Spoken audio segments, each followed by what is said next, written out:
everybody. You are listening to the Pull List Podcast, a part of the Love Thy Nerd Podcast Network. My name is Chris Poirier, and joining me today is my partner in crime, Hector Mirai. Say hi, Hector. Hi, everyone. Hi, Hector. And we just want to bring you this first installment of the Pull List Podcast, where we are going to talk about comics, pop culture, and faith, and how all of those things interact. Just to give you a little idea of who we are, we want to give you folks an idea of where we come from and what we're about. So, Hector, how about you give us a quick idea of who you are and why you're here? So, I am a longtime comic book nerd and also advocate of faith and Christianity and all Jesus-y things. I'm a pastor from Lumberton, North Carolina, but I also write a book series called Faith and Fandom, and I tour that around Comic Cons in the Southeast. I'm also a former screenwriter for Clever Movies and Screen Junkies. Which is great. And it's actually how I met Hector in the first place. Again, my name's Chris Poirier, and I actually manage a comic book store here in Cary, North Carolina called Ultimate Comics. But I actually met Hector during a convention here in Raleigh while I was attending seminary because I was trying to figure out what I was going to do post seminary. And I met Hector and saw what he does with faith and fandom and went, wow, there's something between these things. And then, of course, we met the folks with Love Thy Nerd, and just all the pieces kind of came together. So literally work in comics every day through the store, and also am a staff member with the North Carolina Comic Con. So I do things for them as well. So kind of just soaking in all this nerdy goodness that we wanted to be able to get together and talk about the things that we see uniquely through our day jobs, and also just how that interacts with our faith and how it interacts with culture just in general. So to get going, we just want to be able to share our lives and the things that we find interesting throughout our day. So, Hector, what are you reading this week? What's on your poll? Okay, my this week was kind of a soft week to me It was. for comics, and the only two things I actually picked up this week specifically were the Batman King of Fear and Mm-hmm. the Damage Annual. From both of those are from DC. As you'll hear, I'm more of a DC reader than Marvel. I'm not against Marvel. I'm just waiting for better things. Right. I Um, guess we're gonna have to stop the podcast now because we can't have such division. No, I'm kidding. I actually I'm kind of the same right now, so I feel you. But go ahead. What else you got going on? those are the two specifically from this week. And in general, beyond that, my broader pull list is Red Hood and the Outlaws, um, Tom King's Batman. Also reading the current Justice League arc, the one that's just up to issue 6. Um, Domino from Marvel, Plastic Man from DC, and I'm back and forth on the current Venom run. I want to invest in it, but I also don't. Red Hood and the Outlaws, My Hero Academia, Daredevil, and Unnatural are Oh yeah. some of the ones that I'm currently reading, and The Walking Dead just never goes away. So that's No, kind I of feel my broad list. no. That's fair. What would you say is your favorite read off from those right now?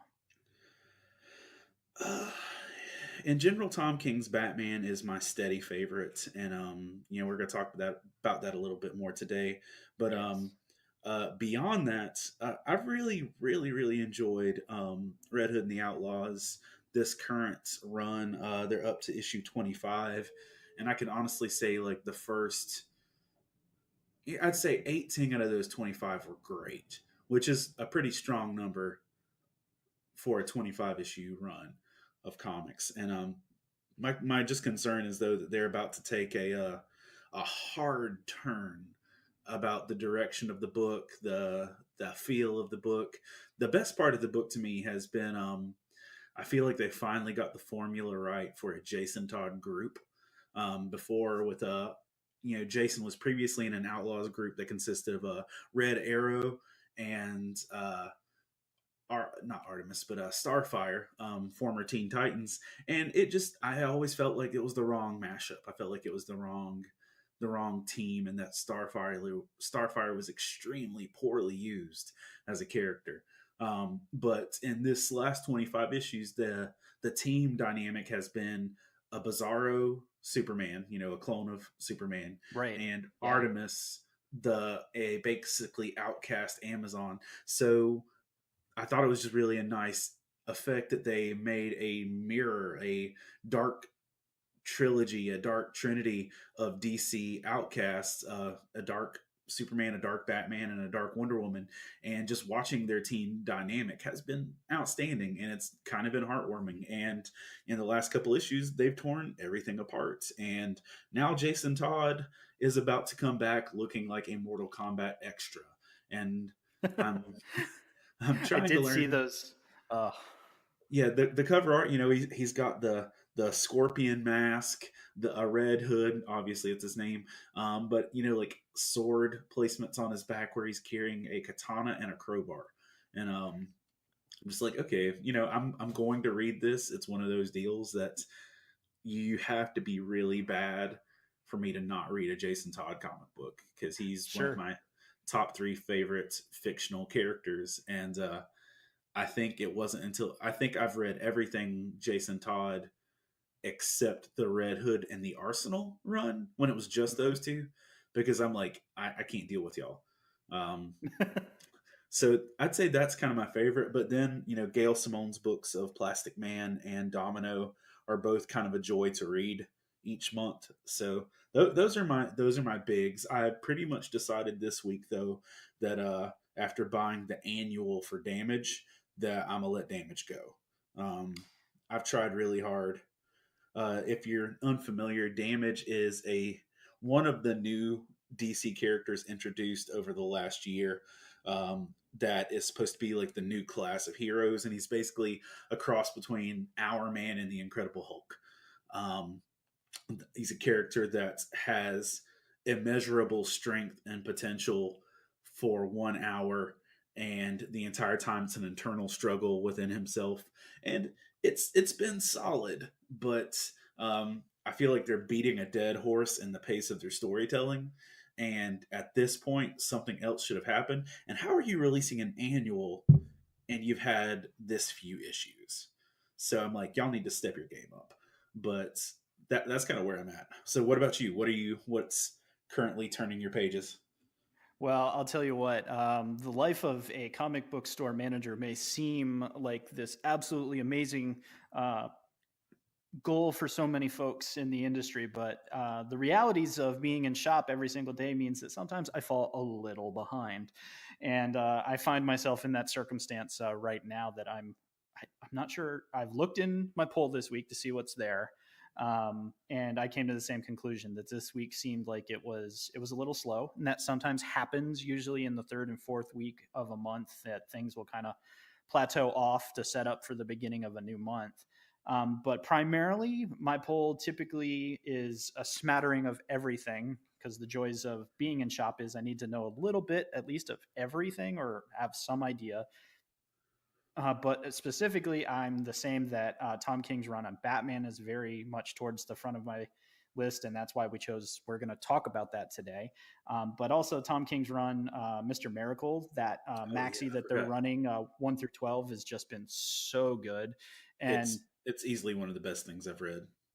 no, and everything down to the art telling as much story as the narrative that's taking place, that so much is being communicated in that book visually as it is through reading the story that's just been a blast to read.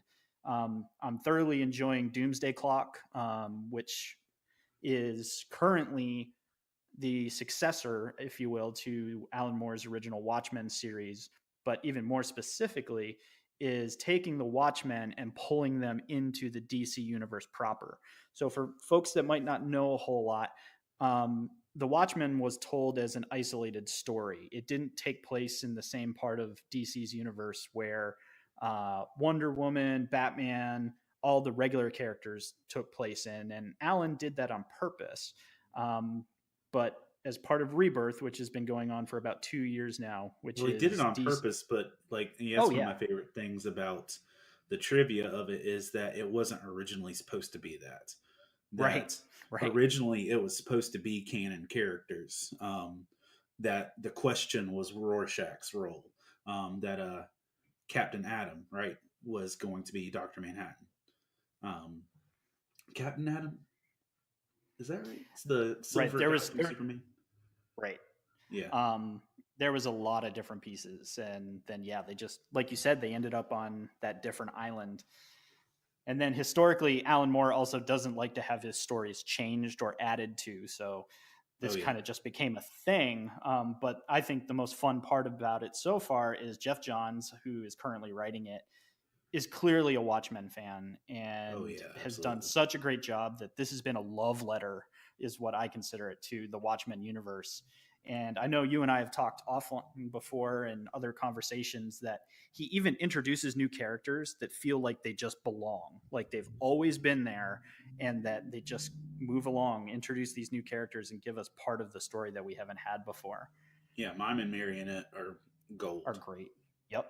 I'm also reading Unnatural, which is a fascinating book from Image that That's what actually it is. was, yeah, it's one of those. Be careful, be warned, listeners. That it's a sensitive topic, but at the same time, there's lots of neat things going on in this book. It was originally done in an Italian market, so in Italy, and then was brought over to the U.S. And it tells a story of uh, oppressive government and kind of what that pushback against societal and cultural norms would feel like for folks. So there's a lot of mature themes in the book, but it's tackling very interesting and very relevant stuff right now. And then I think also what's really good that I'm reading. Um, you've heard me gush before on the Black Hammer stuff, and I have a new Black Hammer book, Age of Doom, sitting in my pull for this week. So that's the book I need to dig out and catch up on.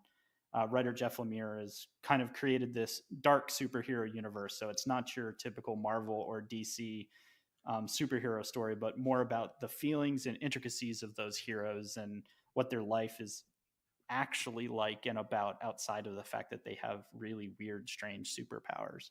And Jeff just is great at writing those types of stories. So my pull list can be anywhere from Daredevil to Batman to I'm reading a lot of X-Men titles as well. Did you And of pick up course, this week's current Daredevil? Have you I ever have actually read that?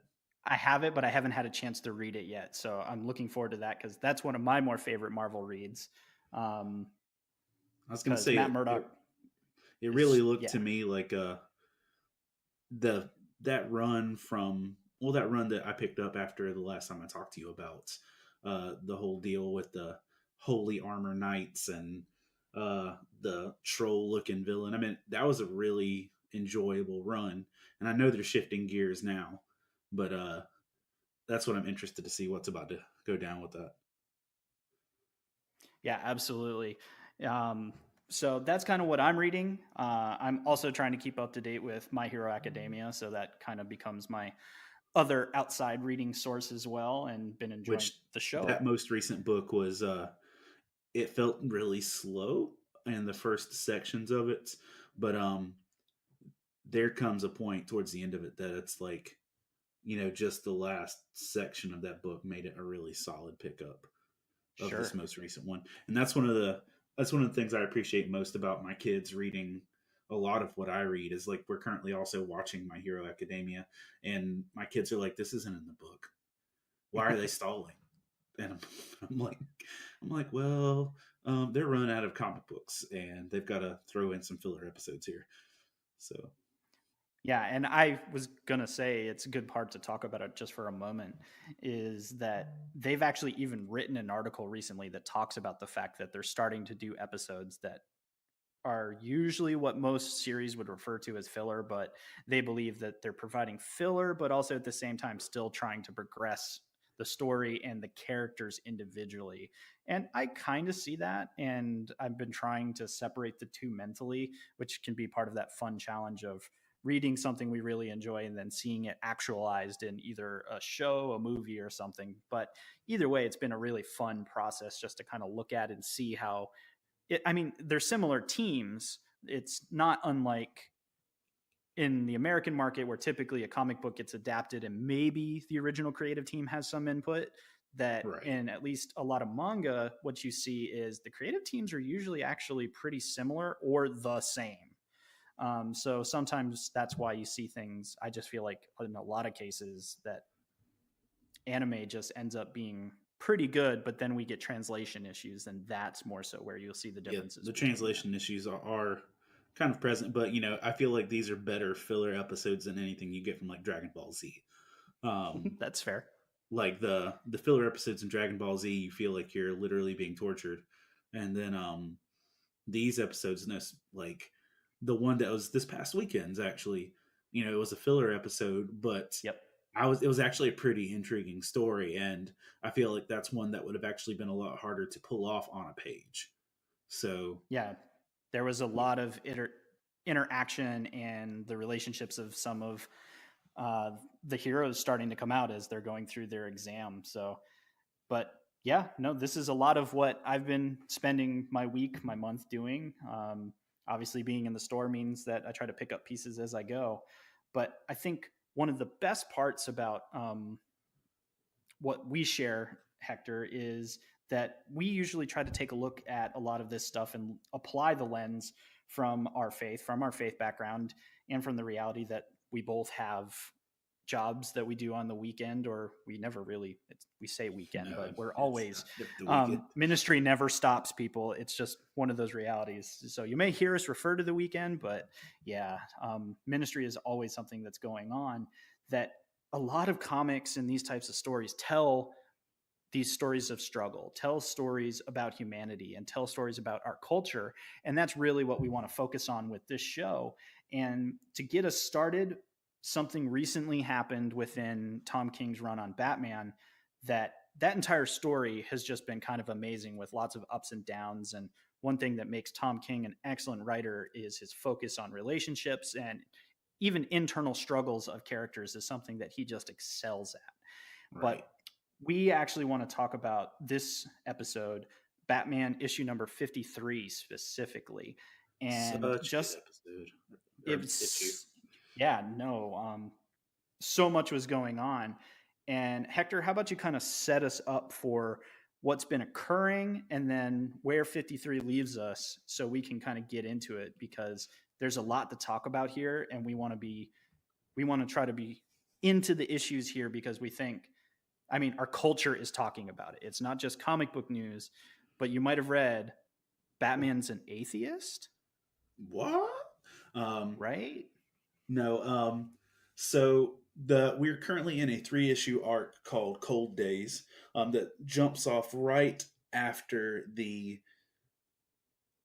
not wedding of Batman and Catwoman, where they made their big advertisement of the wedding issue that didn't happen, and then we jump right into Bruce Wayne in jury duty. And in some of the discussions in the groups I'm involved in, there's been a lot of complaints that these are dragging out, but I'm like, be patient, people. There's a purpose in this. But in essence, Bruce Wayne, Batman, being distraught and heartbroken over uh, the not wedding of his fiance, he goes off his deep end, which is, his MO.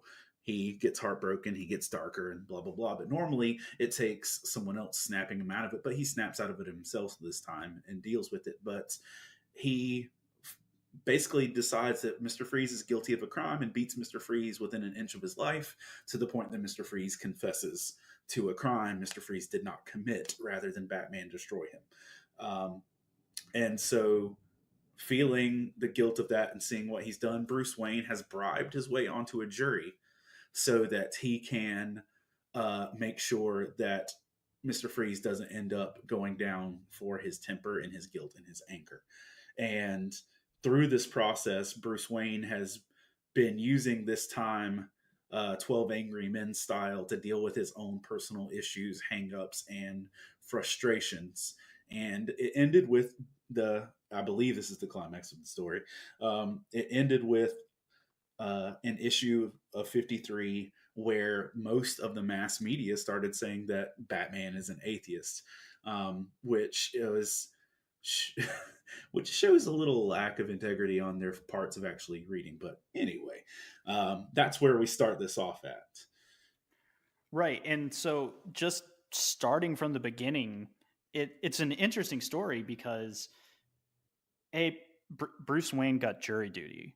Not just that he bribed his way in for a specific purpose, but money cannot get you out of jury duty. That's just all we're saying. But apparently, it can get you back into it. I think that's the message that Tom was trying to send. Yeah. Um, I've never actually had jury duty because being um, a local minister in the area, uh, I'm always doing missional or ministry things, and so the judge in our area, every time I walk up to say something, he's like, "Oh, never mind, go ahead," and just tells me to leave. So I'm like, I'm pretty sure Bruce Wayne could get out of this, but I know it's nice that I actually chose to come to it. right. So I think one of the things that really stood out to me early in this was, like you said, that at first it felt kind of slow, but just knowing how Tom King typically writes his stories, that it's like, nope, there's a very purposeful place he's trying to get us to. And for a 3-issue arc, which is kind of short for a typical comic book run, typically you're looking at 4 to 5 issues, is a full story arc. That he got a lot of emotion onto the table of this entire concept of bringing Victor Freeze to justice, but we're seeing the piece of that Batman like literally went off the deep end on him. And so we see the issue of, is Batman taking out his emotions because that Mr. Freeze actually killed some people, or is he literally just beating his anger into any anything he can get his hands on? And kind of what we see through the story is Bruce is literally working his way through this trial, realizing, having that self actualization of, he was an easy target for me to wrap my hands around and be able to beat into the ground. And that You doesn't know, it really necessarily is make that things right. Right? it's that issue of, when you read issue 50 and you're like, I feel bad for whoever is the first person in his path. Right. Well, it turned out to be Freeze. Obviously, was the first person in the path, and none of the rogues of Gotham are innocent. If they go to jail, it's not like that's a heartbreaking issue. But as you go on into the story, you realize that Freeze had been totally chill. He hadn't been committing crimes. He Right. was living up to his parole, all of these things, and that he only armored up and got into this fight because he heard Batman was coming for him. So, realistically, it was self defense. But it's Right. a, it's a, And I found that fascinating in this discussion is, one thing that a lot of writers typically kind of gloss over when talking about Mr. Freeze as a rogue is, we always see, oh, freeze gun, he's freezing things, he's doing it for nefarious reasons, but most people miss where he came from and what his origin story was. In that, truthfully, as a scientist, his wife was dying of a disease that he couldn't cure. So he comes up with a way to try to cryogenically freeze her so that he can figure out how to save her. His love for his wife is just unending. And then as a result falls into a path of crime. But then constantly throughout this storyline, and it's revisited in Batman the Animated Series, in a lot of the different comics, is this fact that Victor, at the end of the day, does remember who he was and why he's doing what he's doing. And he's that's one of why, the least yeah. villainous villains, which is another reason why I can't stand Arnold's partake of it. I mean, I can't get down with anything from those movies, but it's Freeze being a scapegoat in this was unfortunate, but it just really leads to the point of moving on in the capacity that Freeze was just an unlucky target. But the real meat of the story, Freeze, you barely even see Batman exist in any of these 3 issues. It's the Right. simple fact that Bruce is dealing with his aftermath of his own actions, and jumping right out the gate in the beginning of the issue. It's one of those things where I'm flipping through these things, I get excited.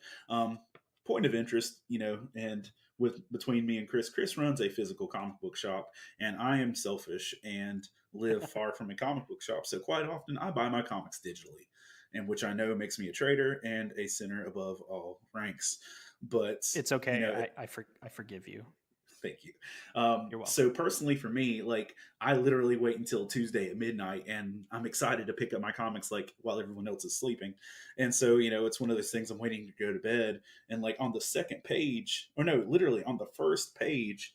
Um, of the book, Bruce Wayne starts asking another juror if she's wearing a cross, and I'm like, "Go on," and it just goes into this discussion of her asking, or they have this dialogue where she said that that she believes in God, and that she says, "Is this a problem?" And Bruce says, "Never." And it's I just remember sitting in that chair and like, oh boy, Tom King's about to talk about faith. I'm Right. excited.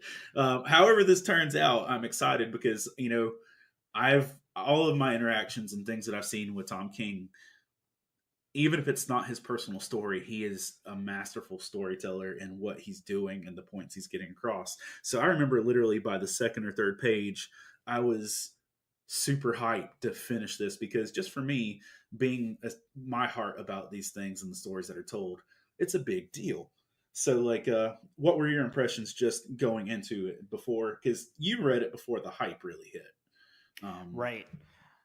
No, I was certainly shocked that it was at least billed that that was going to be the end of this story, and it was like, okay, well, this needs to get somewhere. We've literally been sequestered with this jury now, basically for 3 issues. Um, and he leads off with that question of, "Hey, is that a cross that I see?"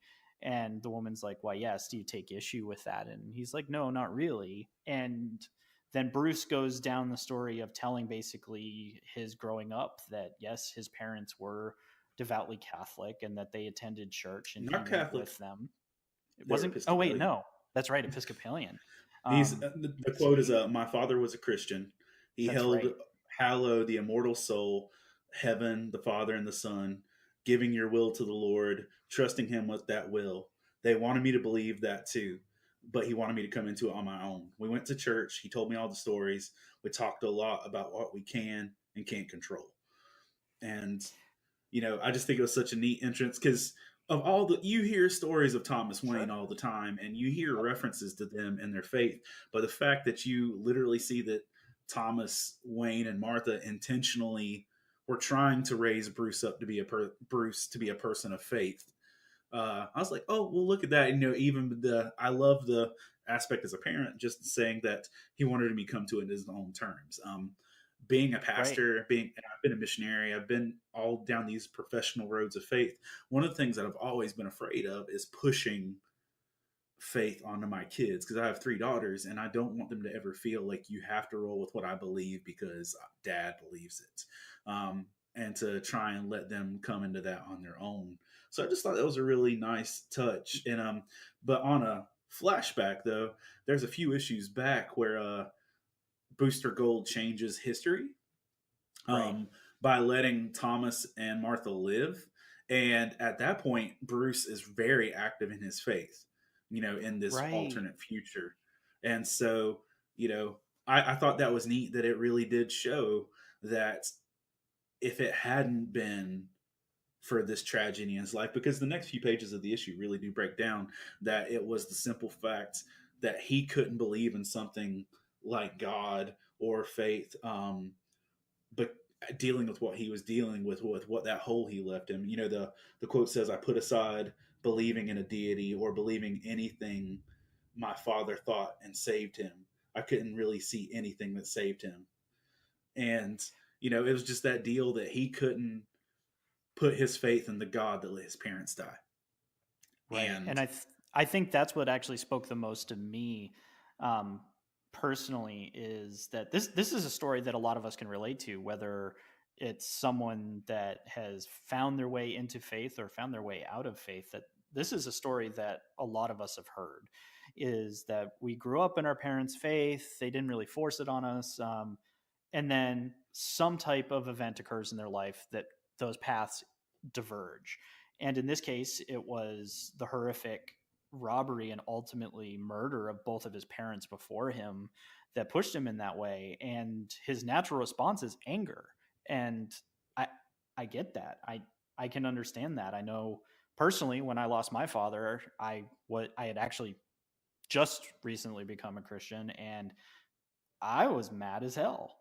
And it's just raw emotions of losing someone close to you in such a violent way is something that's going to alter how you look at life in general. But I think what was most fascinating in this story is that Bruce doesn't talk just about the fact that he used anger as a reason to separate himself from that part of the story, that it also became that path of becoming the Batman and putting so much into that existence and persona, that what Tom King does in this story is we start seeing Bruce tell this story of, we're going to convict Doc Mr. Freeze because the Batman said so, right? How many people here have been saved by Batman or think, he's the greatest thing that Gotham could ever do? And, every single one of them raise their hands, right?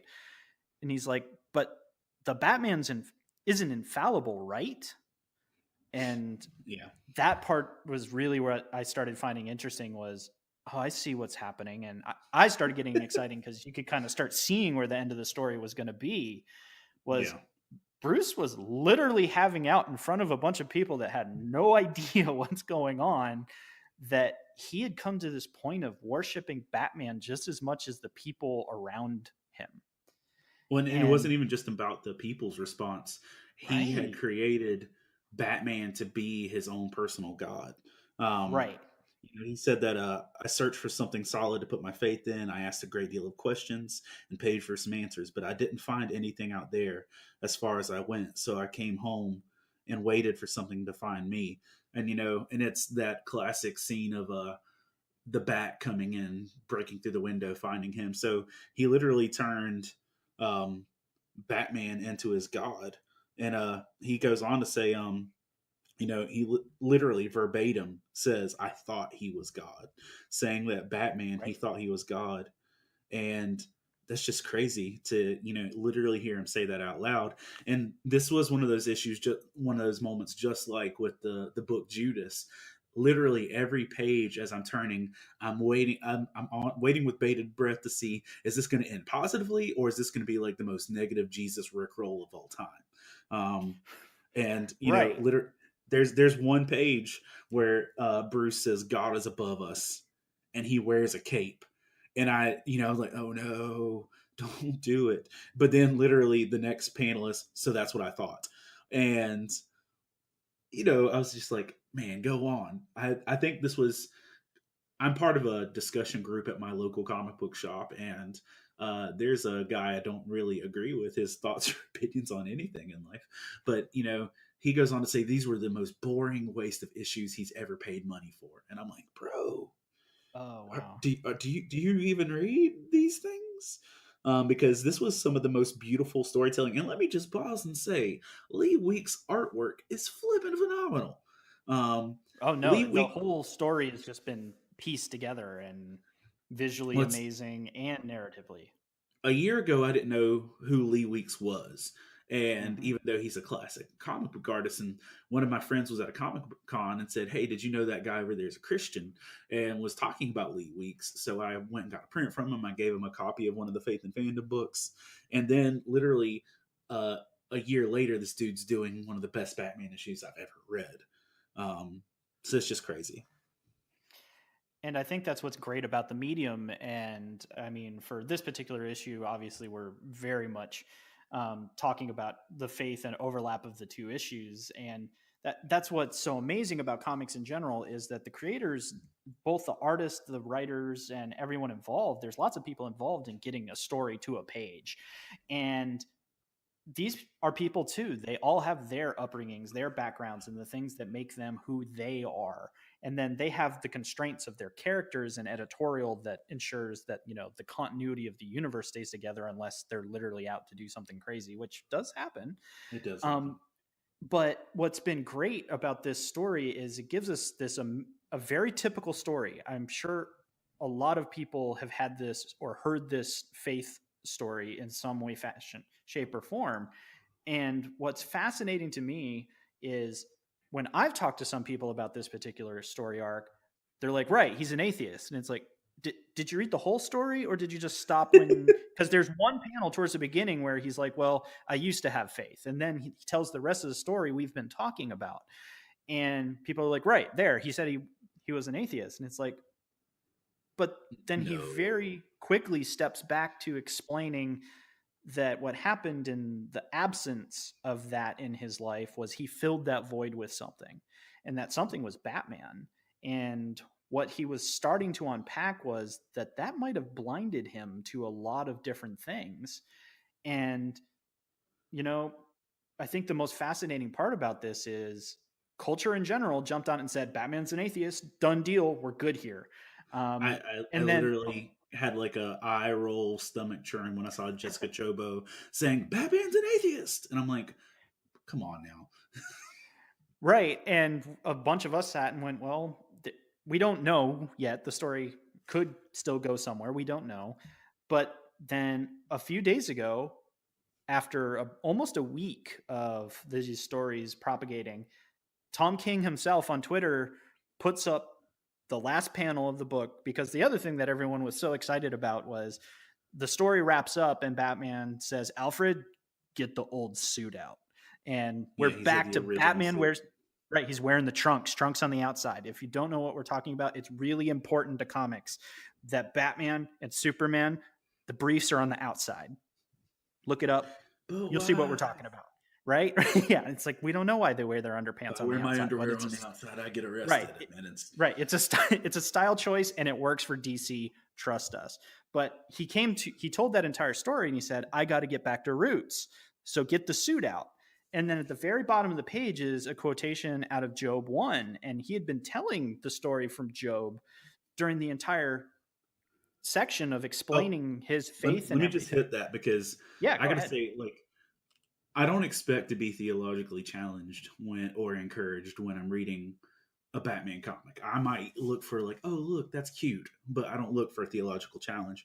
But there's this one moment, like in the book, when he's still explaining himself to the jury before we get to the Tom conclusion. He says, he says, and it's almost this sarcastic tone of he's the world's greatest detective, and he just turns and looks at the jury and says, "Who are you?"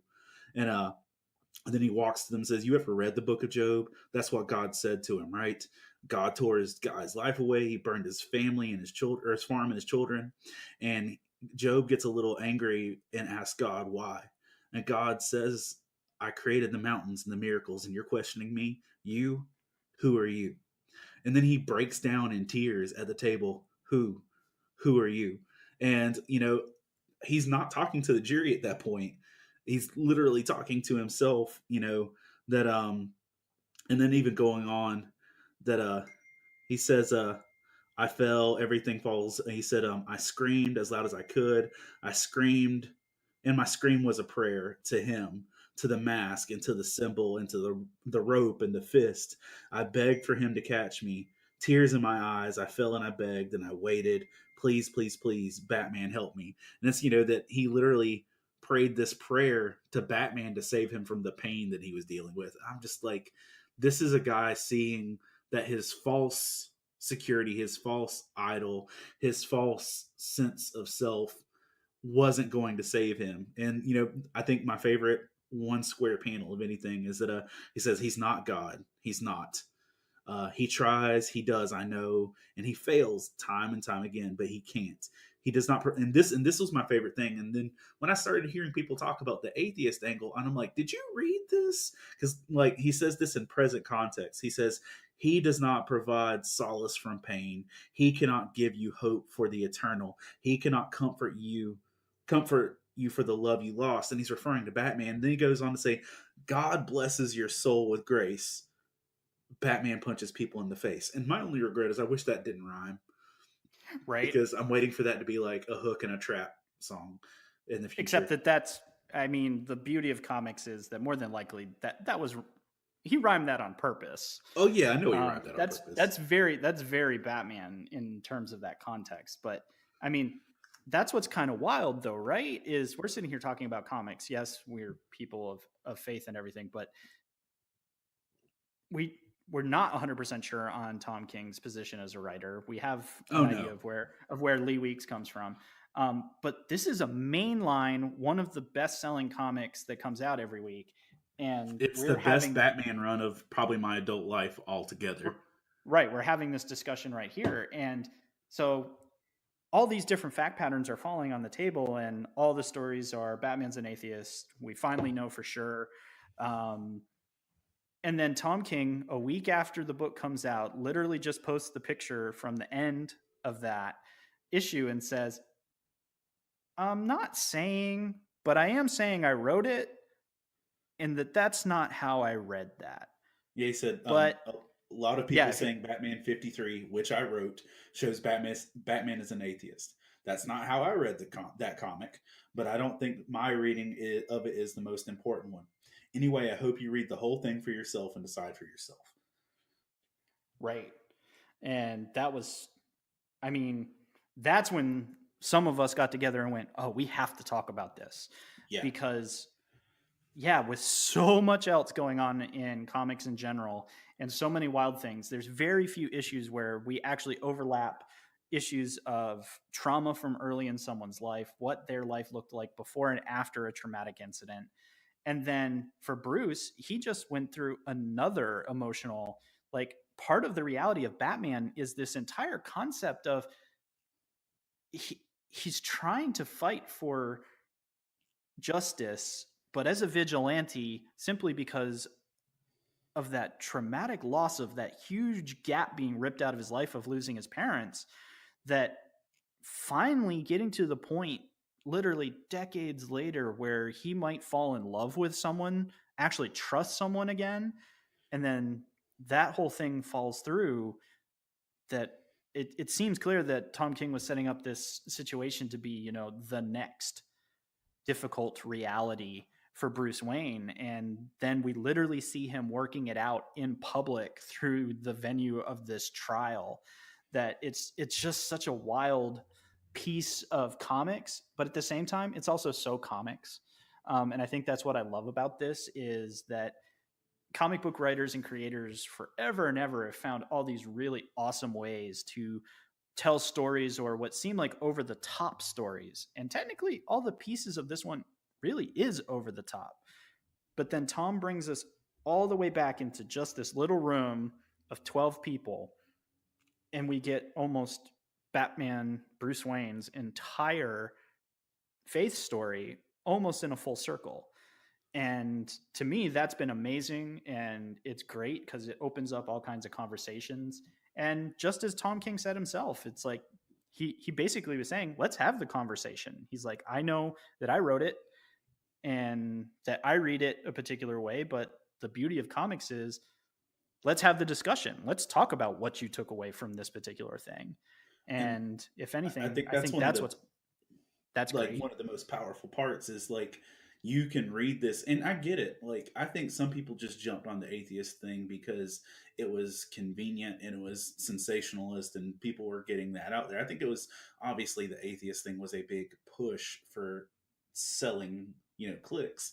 But beyond that, I understand how someone could read this and take it both ways. But I know, it's one of those things that I think you mentioned in just talking to me that, the Christians that read this felt venerated, the atheists that felt this read this felt venerated, um, that they had actually come across something that kind of just spoke to them. And to me though, like coming across to the last issue or to the last page of a mainstream Batman comic and the end of the issue being a full panel of quoted scripture that literally ends in blessed be the name of the Lord. I'm like, you can't do anything better than me. That's, as a nerdy Christian, that's about as good as it gets. And I've had a lot of friends that have picked up this issue just because of the commentary on it. And so I think that is a great thing.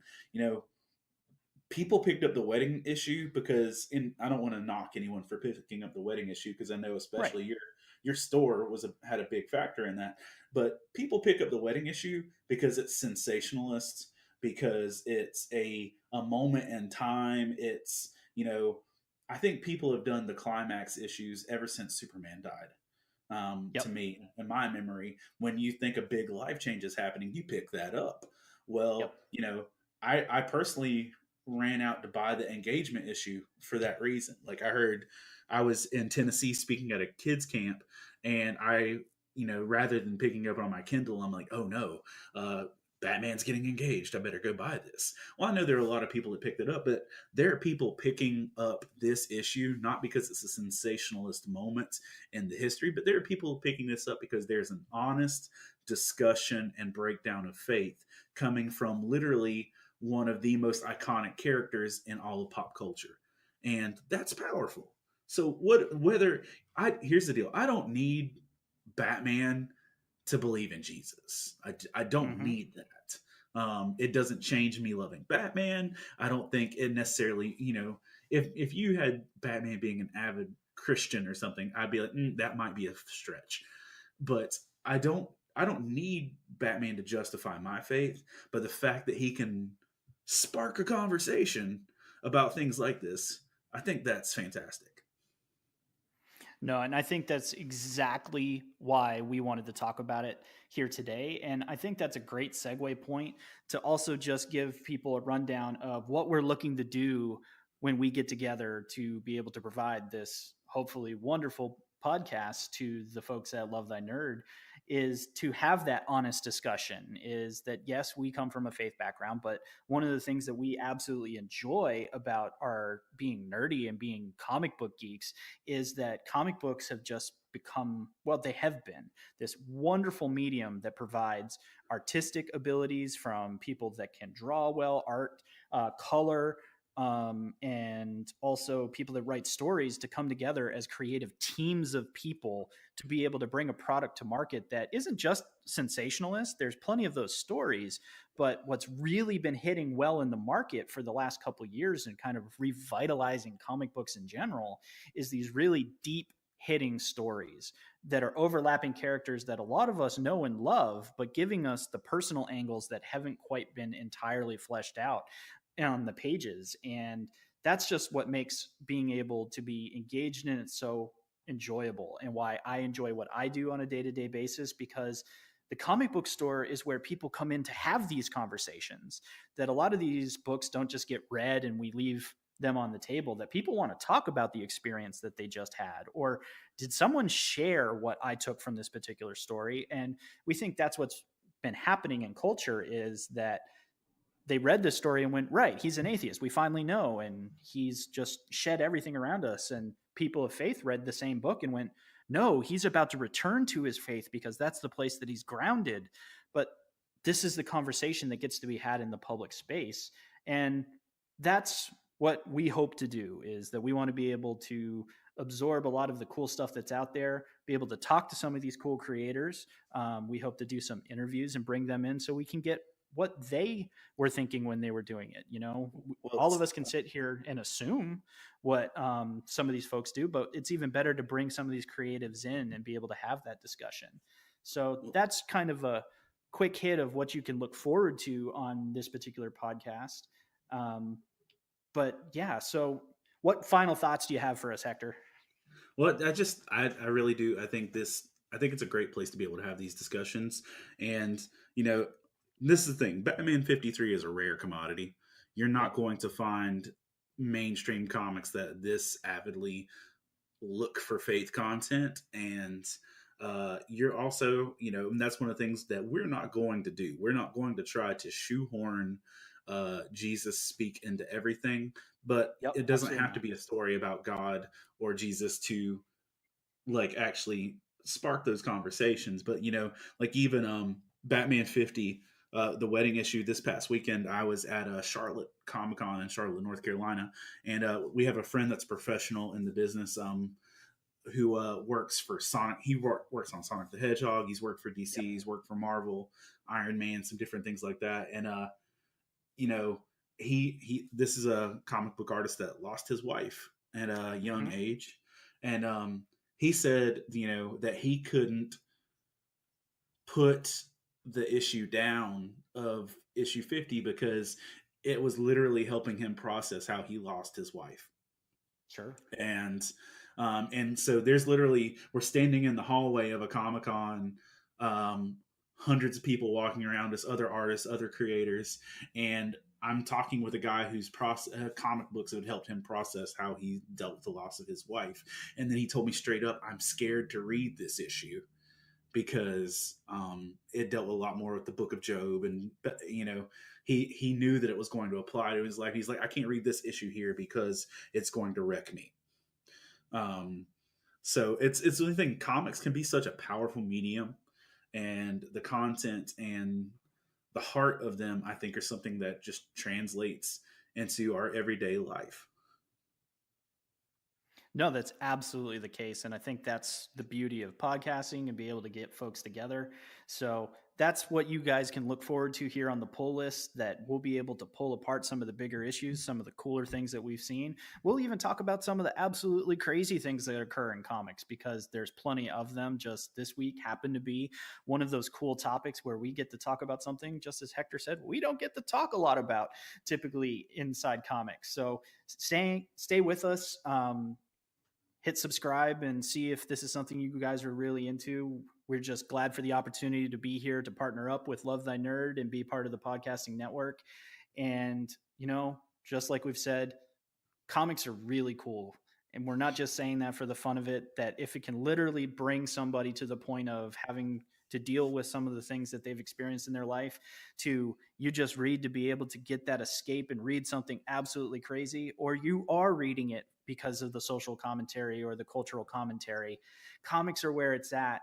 And just remember, no matter what, we're here. We love all you guys, and read more comics. Read more comics.